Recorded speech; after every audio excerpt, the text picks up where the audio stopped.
Halo Min, saya punya rahasia terdalam, yaitu saya mendapatkan istri saya dengan cara yang tidak baik, yaitu dengan menggunakan pelet. 1 tahun kami menikah, tapi saya merasa menikah dengan robot, bukan dengan wanita yang saya impikan, yang selama ini saya suka. Istri saya seperti raganya bersama saya, tapi pikirannya entah di mana. Tatapan matanya kosong, wajahnya kaku dan jarang sekali berekspresi. Bahkan maaf, ketika kami berhubungan badan, istri saya wajahnya sangat datar. Apalagi pernah saya bangun tengah malam, istri saya sedang memandangi wajah saya sambil melotot. Tapi setelah itu dia tidur kembali. Istri saya sangat penurut, Min. Makanya kenapa saya bilang dia seperti robot.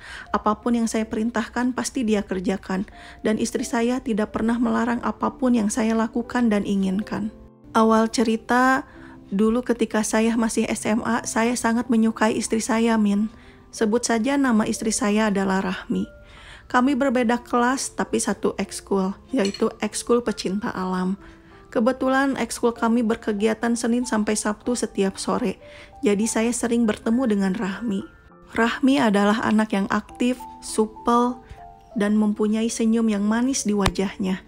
Walaupun kulitnya sawo matang cenderung hitam, tapi aura yang terpancar dari wajahnya membuat dia terlihat sangat cantik dan menarik.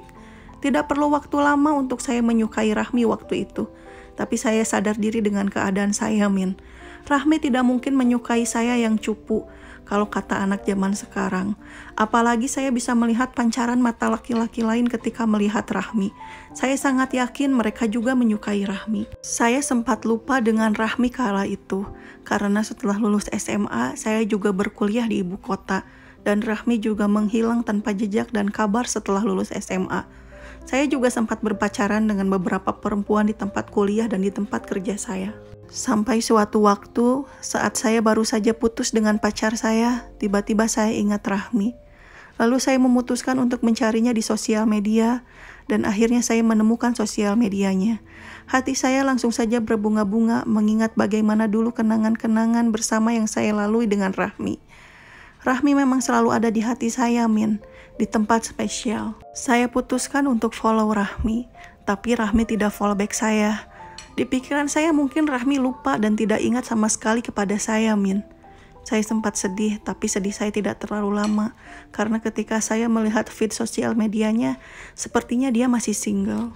Malam itu terasa indah bagi saya. Bahkan saya lupa bahwa saya baru putus cinta.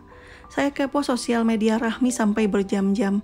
Dia masih aktif naik gunung, masih aktif menjadi anggota pecinta alam, dan dia bekerja sebagai guru TK, dan dia masih sangat cantik dan manis. Saya juga menyibukkan diri mencari anggota ekskul pecinta alam sewaktu SMA saya dulu.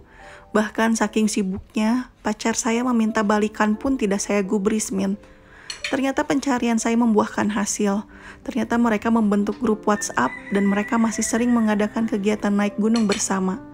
Saya sangat bahagia, sepertinya jalan saya untuk mendekati Rahmi sangat mulus. Sampai akhirnya saya mengajak grup pecinta alam yang lain untuk naik gunung ke salah satu gunung di Jawa Tengah. Mereka setuju, tapi ada beberapa yang keberatan karena terkendala biaya. Saya khawatir Rahmi tidak ikut apabila ada beberapa orang yang tidak ikut, karena Rahmi memang terkenal dengan kesetia kawanannya. Akhirnya saya memutuskan untuk menanggung 40% biaya akomodasi yang cukup besar waktu itu. Tapi gara-gara itu juga saya jadi dinotis oleh Rahmi. Bahkan karena itu pula saya dan Rahmi sering chat, karena kami ditunjuk menjadi panitia. Saya pun akhirnya bertemu Rahmi setelah puluhan tahun lamanya. Dia lebih cantik aslinya daripada di foto. Senyumnya masih sangat manis, kepribadiannya masih sangat menarik. Pada saat naik gunung, kita mendirikan tenda untuk beristirahat. Waktu itu saya melihat Rahmi sedang menyisir di dalam tenda sebelum akhirnya memakai kerudungnya kembali. Lalu Rahmi membuang rambut yang tersangkut di sisirnya dan membuangnya. Entah apa yang merasuki saya, tapi ketika saya melihat Rahmi membuang rambutnya, saya tiba-tiba ingat kepada Mbah Sur. Sebut saja itu namanya. Mbah Sur adalah orang yang bisa. Dulu dengan tidak sengaja, teman saya meminta saya untuk mengantarnya bertemu dengan Mbah Sur karena teman saya ingin cepat naik jabatan. Dengan penuh perjuangan, saya memungut rambut Rahmi yang Rahmi buang. Saya simpan di dompet baik-baik. Tidak lama setelah saya pergi ke Mbah Sur sambil memberikan foto dan rambut Rahmi tiba-tiba fallback saya dan mengirimkan DM kepada saya. Rahmi jadi sering komen story-story saya, bahkan Rahmi yang menyatakan cinta kepada saya duluan. Dan Rahmi juga yang ingin cepat kami menikah. Tapi saya seperti bukan menikahi orang yang saya cintai. Rahmi seperti orang lain. Pernah saya melepaskan pelet saya kepada Rahmi, tapi tiba-tiba Rahmi kabur dari rumah dan tidak mau pulang. Dia bahkan meminta cerai saat itu juga. Saya tidak mau kehilangan Rahmi waktu itu. Akhirnya saya memasang kembali pelet itu kepada Rahmi. Dan setiba saya pulang kerja, tiba-tiba Rahmi sudah ada di rumah. Percayalah bahwa saya tidak bahagia. Saya harap dengan saya share seperti ini menjadi pelajaran untuk yang lain. Dan ini adalah rahasia terdalam saya.